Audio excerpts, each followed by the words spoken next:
Olha aí. A conversa, então, vai ser sobre impulso e quantidade de movimento, né? Bem, impulso e quantidade de movimento são duas grandezas físicas que têm uma relação bastante íntima, né? Então, aí nós estamos vendo aí um Minion sendo impulsionado por outro Minion, por uma raquete, aí que legal. É o Minion bola. E esse goleiro aí, ó. Ó o reflexo do goleiro, ó aqui. Então, o garoto está chutando a bola aí, também é uma espécie de impulso, né? Então, a ideia de impulso passa pela ideia de se aplicar uma força durante um certo intervalo de tempo, tá? Então, caracteriza-se como impulso, né, qualquer aplicação de força durante um certo intervalo de tempo. É o caso de um jogador chutando uma bola, de um jogador de basquete arremessando uma bola para a cesta, um jogador de tênis dando um saque ou rebatendo uma bolinha, sei lá, qualquer coisa do gênero, né? Uma força aplicada durante um certo tempo, tá? Unidade Sistema Internacional, Newton vezes segundo. Mal, tá muito fácil isso, é só isso mesmo? Na verdade é, só que, né, como aqui eu tenho um elemento vetorial multiplicado por um elemento escalar, na verdade, impulso é um vetor, tá? Então, um detalhe importante é que impulso é uma grandeza vetorial, portanto, tem valor, direção e sentido, né? E esse vetor, chamado impulso, ele vai ter a mesma direção e sentido do vetor força. Então, se a força for para a direita, o impulso é para a direita. Se a força for para a esquerda, o impulso é para a esquerda. E assim por diante.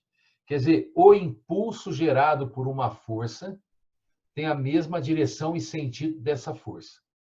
Tá? Então, esse é um detalhe importante sobre o tema. Ela é uma grandeza vetorial. Né? Outro detalhe importante da grandeza impulso é que ele não é uma grandeza instantânea. Pode não parecer muito relevante isso nesse momento, mas na hora que a gente começar a entrar mais a fundo na teoria, você vai ver que o fato do impulso não ser uma grandeza instantânea vai criar um teorema muito importante para essa discussão, que é o teorema da energia cinética. Perdão, o teorema do impulso. Tá?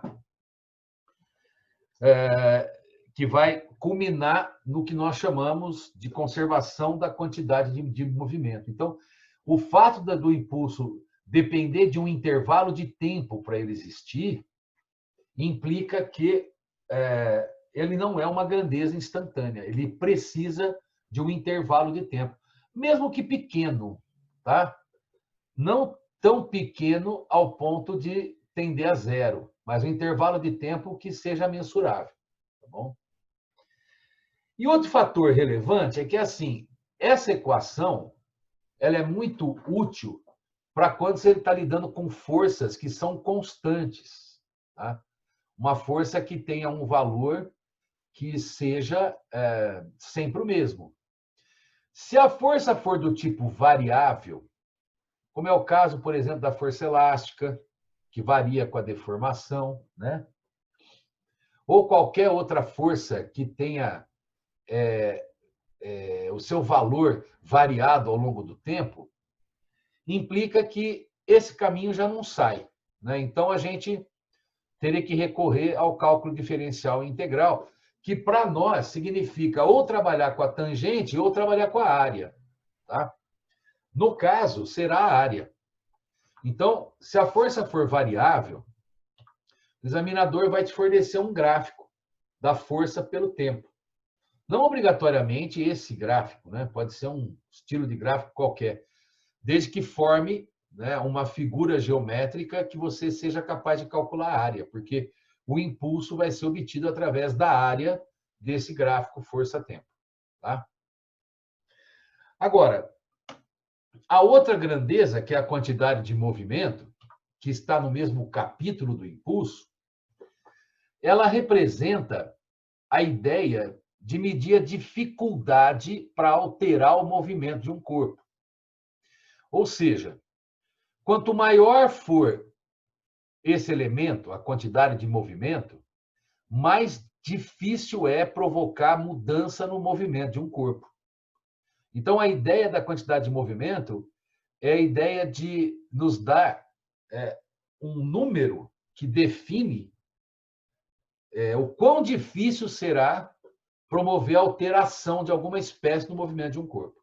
Essa alteração pode ser acréscimo de velocidade, diminuição de velocidade, pode ser fazer uma curva, tá? Quanto maior for esse número, mais difícil é causar alguma alteração no movimento de um corpo. Então, ele está relacionado com dois agentes que dificultam bastante alterar o movimento de um corpo. Primeiro, é a inércia. Porque quanto mais inércia um corpo tem, mais tendência ele tem de manter a situação que ele está, né? Haja visto, por exemplo, que é muito mais fácil brecar um fusquinha do que brecar um caminhão. É muito mais fácil brecar um ônibus do que brecar um trem. O maquinista, quando vem lá se aproximando da estação, ele tem que começar a frear o trem lá 10 quilômetros antes, para ele conseguir parar na estação. De tão difícil que é brecar uma composição dessa. Tá? O mesmo para acelerar, certo? O mesmo para fazer uma curva. Fazer uma curva, por exemplo, com um carro normal, você consegue com facilidade. Já um caminhão, o motorista tem que ser bastante hábil, né, para fazer a curva sem botar em risco um capotamento, um deslizamento, alguma coisa, porque é mais difícil alterar o movimento de um caminhão, por exemplo, porque ele é mais massivo, né? Então, a massa define a inércia. Então, quanto mais massivo for um corpo, mais difícil é provocar mudança no movimento dele. E o segundo fator que interfere nisso é a rapidez com que o movimento está se desenrolando. Quanto maior a velocidade do movimento, mais difícil é provocar mudança nesse movimento também.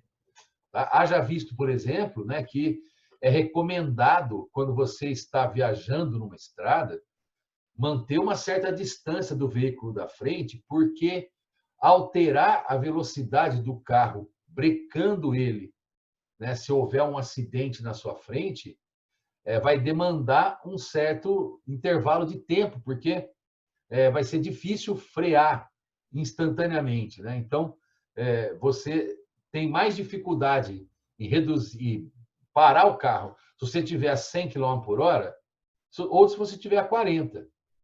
Então, quanto mais veloz você está, mais difícil é modificar o movimento. Fazer uma curva também. Quem já é motorista e sabe, tem orientações na estrada lá, ó, a curva lá, ó, 60 km por hora. Tá certo que os caras dimensionam, né, para um pouco mais, porque tem sempre os malucos que não obedecem mesmo, né? Mas a ideia é que, se você for muito veloz numa curva, você não consegue fazer a curva, né? Você sai pela tangente. Tá? Então, esses dois elementos juntos, a inércia de um corpo e a rapidez do movimento, definem, né, o quanto é difícil modificar o movimento de um corpo. E definem essa grandeza chamada quantidade de movimento. E ela é diretamente proporcional à inércia e diretamente proporcional à rapidez. Então, massa vezes velocidade. Unidade no SI, quilograma metro por segundo. Quilograma, unidade de massa, metro por segundo, unidade de velocidade. Agora, essa grandeza também é vetorial. Olha só, a massa é escalar, tá? Mas velocidade é vetorial. Então, aqui você tem um escalar vezes um vetor, dá como resposta um vetor. Então, quantidade de movimento é uma grandeza vetorial, que vai combinar com quem? Vai combinar com a velocidade. Então, se a velocidade é para a direita, a quantidade de movimento é para a direita. Se é para a esquerda a velocidade, a quantidade de movimento é para a esquerda. a velocidade e a quantidade de movimento têm mesma direção e sentido. Tá? Agora, uma curiosidade é que a velocidade que trata aqui nessa formulazinha é a velocidade instantânea. Tá? Então, essa grandeza, ela é uma grandeza instantânea. Ela vale para um determinado instante. Então, por exemplo, você está viajando com o seu carro a 100 km por hora. A quantidade de movimento dele seria a massa vezes a velocidade de 100 km por hora. Você começou a brecar o carro, para cada instante posterior, você vai ter uma velocidade diferente. Portanto, a quantidade de movimento vai mudando instante a instante, porque a velocidade vai mudando instante a instante. Então, a quantidade de movimento é uma grandeza instantânea. Ela vale para um instante. Um momento posterior ou um momento anterior, em que a velocidade tem outro valor, já a quantidade de movimento vale outra coisa. Tá?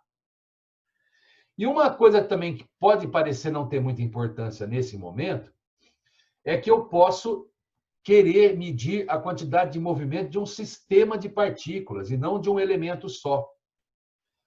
Então, se eu quiser medir a quantidade de movimento de um sistema, aí eu vou ter que fazer o quê? Eu vou ter que calcular a quantidade de movimento de cada elemento do sistema e depois somar isso tudo.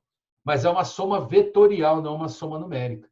Então, a quantidade de movimento do sistema é uma soma de todos os vetores quantidade de movimento de cada elemento do sistema. Por exemplo, ó, imagina essa garota aí, ela vai dar uma tacada e as bolinhas vão todas para cada lado. Se eu quiser calcular a quantidade de movimento de todas essas bolinhas, eu teria que pegar cada uma delas aqui, ó, tá? E calcular a quantidade de movimento que elas adquiriram e depois somar todos esses vetores para achar a quantidade de movimento desse sistema de bolinhas. E tem mais, hein? Você percebeu que a velocidade das bolinhas foram se alterando. A quantidade de movimento que eu mediria para o sistema num determinado momento não seria igual à quantidade de movimento que eu mediria para um momento posterior, ou mais posterior ainda, tá? Vale só para um determinado momento, tá certo? Se eu quisesse calcular a quantidade de movimento do sistema solar, eu teria que pegar as velocidades de todos os planetas num determinado momento, né? A massa de todos os planetas e calcular a quantidade de movimento de cada um separadamente e depois somar isso tudo vetorialmente. Mas só valeria para aquele momento que eu estou estudando o sistema. Um momento posterior, em que Marte já estaria um pouquinho mais para frente, entendeu? A Terra já teria se deslocado um pouquinho mais, já não é mais a mesma quantidade de movimento, porque o vetor mudou. Então, o que essas duas grandezas, né, tão aparentemente diferentes têm em comum? Na verdade, elas têm muito em comum. Né? Começa pela unidade de medida. Se você fizer uma análise mais profunda aqui da unidade de impulso, ó, Newton é massa vezes aceleração. Então, quilograma vezes metro por segundo ao quadrado. Vezes segundo. Na hora que você cortar aqui segundo ao quadrado com segundo, o que vai sobrar? Vai sobrar quilograma metro por segundo. Quer dizer, em outras palavras, a unidade de quantidade de movimento e a unidade de impulso são iguais.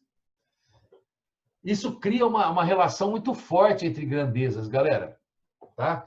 Quer dizer que elas são dimensionalmente iguais. Então, vai haver uma interligação muito forte entre elas. Uma interligação que a gente pode concluir de uma maneira até empírica. Olha, a ideia é a quantidade de movimento mede o quão difícil é alterar o movimento de um corpo. Tá? E o impulso é o cara que muda o movimento do corpo. Então, a ideia é, quando eu quero alterar o movimento de um corpo, eu tenho que aplicar sobre ele um impulso. Então, essa relação é muito forte, né?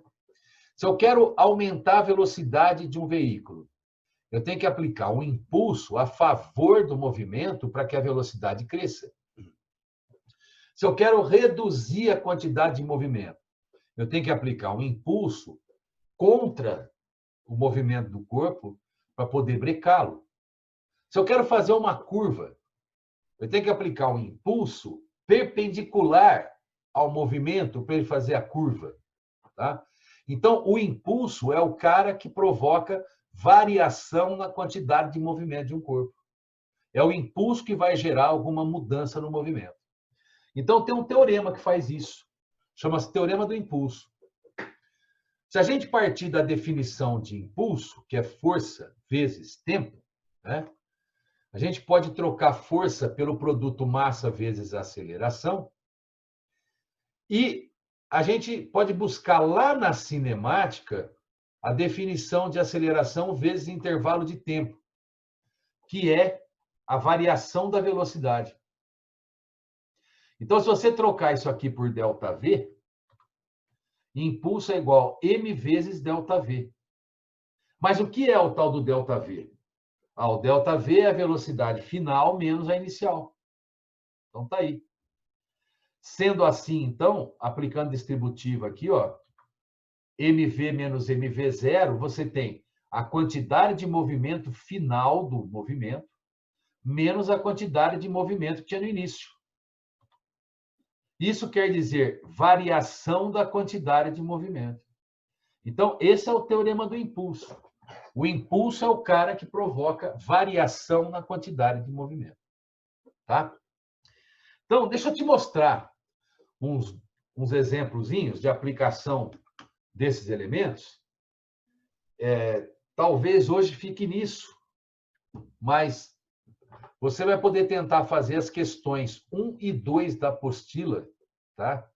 Porque as demais dependem de mais teoria. Então, ó, essa questãozinha caiu na Faculdade de Medicina do ABC 2019. Ó. Para testar os efeitos das acelerações bruscas sobre os seres humanos, foram construídos aparelhos capazes de acelerar e frear violentamente uma cápsula ocupada por um voluntário. Na década de 70, o major John Bidding, deve ser, voluntário da aeronáutica americana, foi desacelerado a 83 vezes a aceleração da gravidade, algo próximo de 800 metros por segundo ao quadrado, por apenas 0,04 segundos na parada quase instantânea do aparelho. Ele saiu do experimento sem maiores danos. Supondo que a massa do major é de 70 quilogramas, o módulo do impulso recebido por ele durante 0,04 segundos, em que parou, foi próximo de quanto? A, B, C, D ou E. Então, você tem impulso é força vezes intervalo de tempo. E força é massa vezes aceleração. Tá? Bem, então, a massa do nosso amigo aí é de 70 quilogramas. A aceleração foi usada para brecar. Então, foi no sentido contrário do movimento. Então, menos 800. Vezes o tempo, que é 0,04. Então, ele ficou sujeito a um impulso contrário ao movimento de 2.240 newtons-segundos. Então, o módulo, aproximadamente aí 2,24 vezes 10 ao cubo newtons-segundos. Tá? Não é um problema difícil de fazer, né? Só você tem que saber a teoria. Ó, Vassouras, Rio de Janeiro. O maior transatlântico do mundo possui massa de 225 toneladas e se desloca com velocidade de 40,5 km por hora. Nessa situação, a quantidade de movimento do transatlântico em quilograma-metro por segundo corresponde a... Então, a quantidade de movimento é massa vezes velocidade. Só que para ficar combinando, né, a massa vai ter que usar em quilograma e a velocidade em metro por segundo. para sair na unidade quilograma metro por segundo. Então, 225 mil quilogramas, né? E 11,25 metros por segundo. Isso vai dar, então, 2.531.250 quilogramas metro por segundo. Próximo, então, de 2,53 vezes 10 à sexta. Mas você percebeu? Esses problemas que envolvem só impulso ou só quantidade de movimento são simples. É raro você ter alguma dificuldade. O problema são os exercícios que envolvem o teorema do impulso. Olha só. Santa Casa, 2019. Em um supermercado, uma pessoa empurra seu carrinho de compras com velocidade de 1 metro por segundo por um corredor retilíneo. Para mover o carrinho mais rápido, a pessoa dá sobre ele 2 impulsos consecutivos de meio segundo cada um, exercendo uma força horizontal na mesma direção e no mesmo sentido do movimento do carrinho, cuja intensidade varia em função do tempo, de acordo com o gráfico. Sabendo que a massa total do carrinho é de 50 quilogramas e desprezando a ação de forças dissipativas sobre ele, a velocidade do carrinho ao final do segundo impulso é A, B, C, D ou E. Bom, e aqui, então, nós temos o gráfico, né, das forças que foram aplicadas ao carrinho e o intervalo de tempo em que elas foram aplicadas. Então, é possível calcular o impulso numericamente através da área, né? Então, você vai ter aí 2 impulsos, na verdade, né? Seria a soma dessa área com essa área. Então, seria 2 vezes base vezes altura dividido por 2. Então, 2 corta com 2, o impulso vai dar, então, 5 newtons-segundos. Agora, como é que eu relaciono impulso com a velocidade do carrinho, né? Então, impulso é igual à variação da quantidade de movimento. Quer dizer, foram os impulsos que o cara aplicou que provocou variação no movimento do carrinho. Ele tinha uma velocidade inicial aqui, ó, de 1 metro por segundo, e a pergunta é, no final dos impulsos, quanto que é a velocidade que ele passa a ter, tá? Então, nós podemos escrever que o impulso é igual à quantidade de movimento final menos a quantidade de movimento inicial. A gente pode pegar esse menos Q0 e passar somando o impulso. Então, ficaria quantidade de movimento final é o impulso somado com a quantidade de movimento inicial. Pessoal, eu vou fazer isso aqui, vou te mostrar uma coisa aqui, né, que você tem que pensar dessa maneira, na verdade. Porque tudo isso aqui é vetor. Impulso é vetor, quantidade de movimento é vetor. Então, na verdade, você está fazendo uma soma aqui, ó, de vetores. Você está dizendo que a quantidade de movimento no final é o impulso somado com a quantidade de movimento inicial. E é uma soma vetorial, porque ambos são vetores. Então, o raciocínio passa por esse caminho aqui, ó.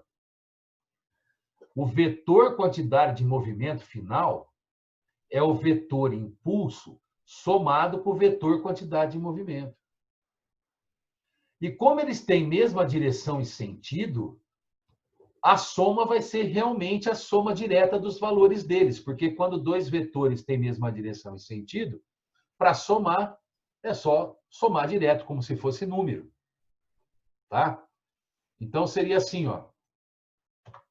Quantidade de movimento final é mv, o impulso mais a quantidade de movimento inicial, que é mv0.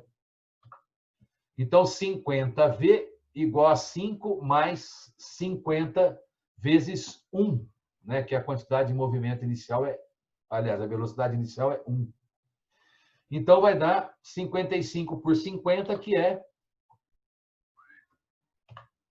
1,1 metros por segundo, alternativa B. Agora, por que eu insisto que o raciocínio tem que ser vetorial?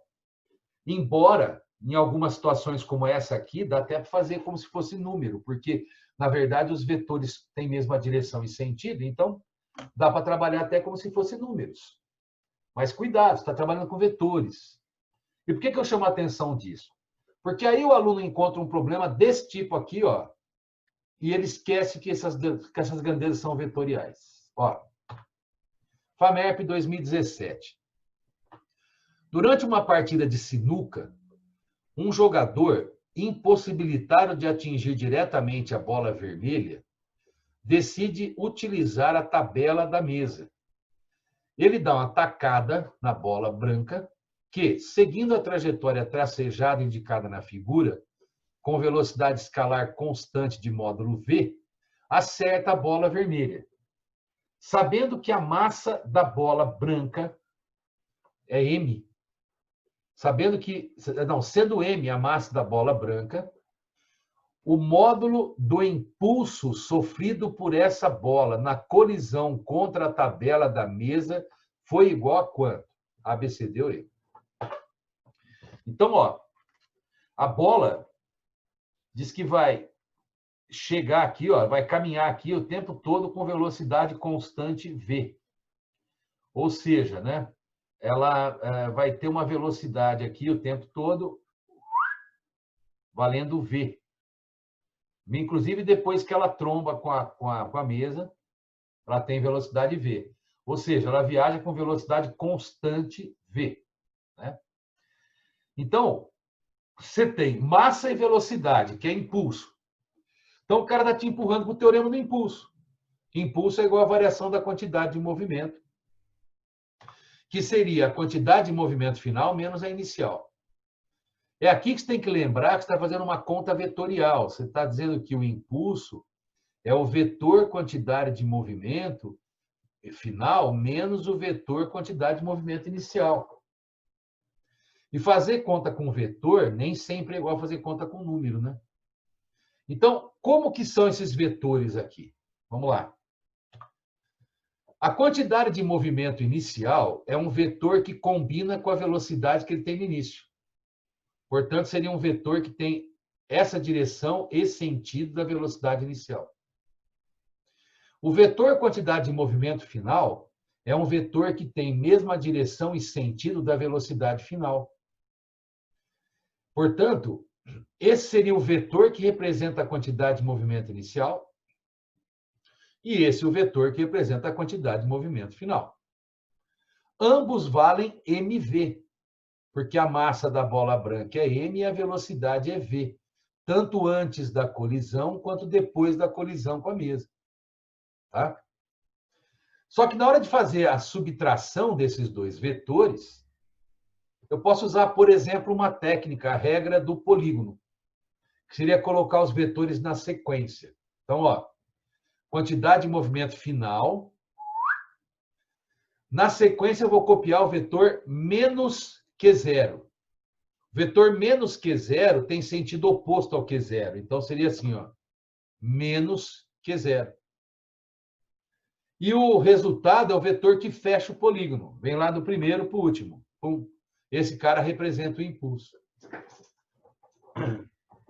Agora, se eu souber o ângulo aqui entre esses dois vetores, eu posso calcular o impulso. Né? Então, ó, eu sei que aqui cada vetor forma com a horizontal, aliás, com a borda da mesa, um ângulo de 45 graus. Então, eu posso afirmar que, se eu traçar uma reta paralela à borda da mesa, esse ângulo vale 45, assim como lá no final também esse ângulo vale 45. Então, ambos vetores formam com a vertical um ângulo de 45. Sendo assim, então, o ângulo entre eles é 90. Tá? Agora, então isso aqui é um triângulo retângulo. Então, eu posso fazer aqui, ó, I ao quadrado é igual a Q quadrado mais Q0 ao quadrado, que seria, então, I quadrado igual MV ao quadrado mais MV quadrado. E, portanto, daria 2MV quadrado, vai dar MV raiz de 2, alternativa A. Então, eu concordo que esse tipo de problema também não é muito comum em vestibular. Mas você tem que lembrar que quando está lidando com impulso e quantidade de movimento, está lidando com vetor. Beleza, meu povo?